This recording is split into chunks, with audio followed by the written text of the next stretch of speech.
IBN 7 बना तीसरा सबसे ज्यादा देखा जाने वाला हिंदी न्यूज चैनल।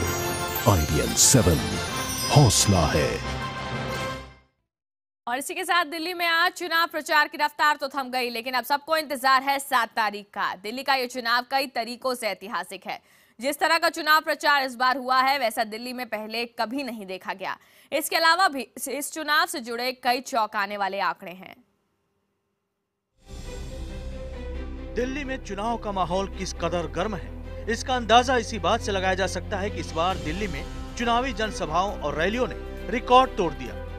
जहां तक मतदाताओं की बात है तो इस बार कुल 1,33,09,078 वोटर अपने मत का इस्तेमाल करेंगे। इनमें से 73,89,000 पुरुष और 59,19,127 महिलाएं।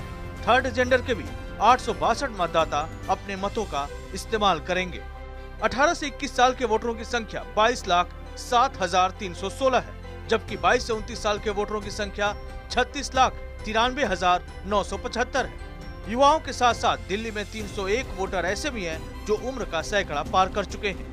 एक और खास बात यह है कि अब तक पोस्टल बैलेट के जरिए 44,000 वोटर अपना वोट डाल चुके हैं।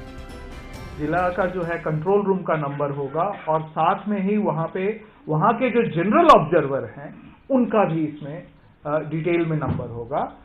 और इसमें है कि आप क्या करें क्या ना करें, ये जनरली सभी मतदाता के लिए ये चीज वहाँ पे ये रखा हुआ आपको मिल जाएगा। पोलिंग बूथ की बात करें तो विधानसभा चुनाव के लिए इस बार दिल्ली में कुल 12,763 पोलिंग बूथ बनाए गए। इनमें से 695 पोलिंग स्टेशंस को संवेदनशील और 191 पोलिंग स्टेशनों को अति संवेदनशील घोषित किया गया है। हमने पिछली बार से ज्यादा कंपनियां मंगाई हैं और हमें मिली भी हैं। आपको हम इतना ही कह सकते हैं कि पिछली बार से भी ज्यादा अरेंजमेंट है, ज्यादा फोर्स है। चुनाव में किसी तरह की हेराफेरी रोकने के लिए चुनाव आयोग ने देश में पहली बार वोट का निशान लगाने के लिए ब्रश का उपयोग करने का फैसला किया है। ब्रश के इस्तेमाल से स्याही जल्द सूख जाएगी और इसे मिटाया नहीं जा सकेगा। एक एग्रीमेंट बना हुआ है पॉलिटिकल पार्टीज के बीच में under the supervision of election commission कि आप ऐसा नहीं करेंगे। तो एमसीसी का बड़ा दायरा है, तो ये मैं उसकी बात कर रहा हूं जिसमें कहीं पे भी लॉ का कोई वायलेशन है, चाहे आप दिल्ली पुलिस एक्ट का कोई वायलेशन कर रहे हो, चाहे डिफेसमेंट एक्ट का वायलेशन कर रहे हो। दिल्ली में आचार संहिता का उल्लंघन किए जाने के 28,327 मुकदमे दर्ज किए गए हैं, जबकि इस मामले में 1,498 लोगों के खिलाफ गैर जमानती वारंट जारी किए गए हैं।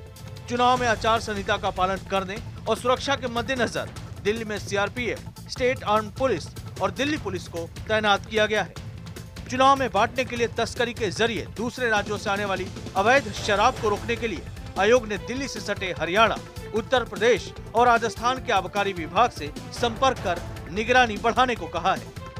अभिषेक कुमार, दिल्ली, IBN 7।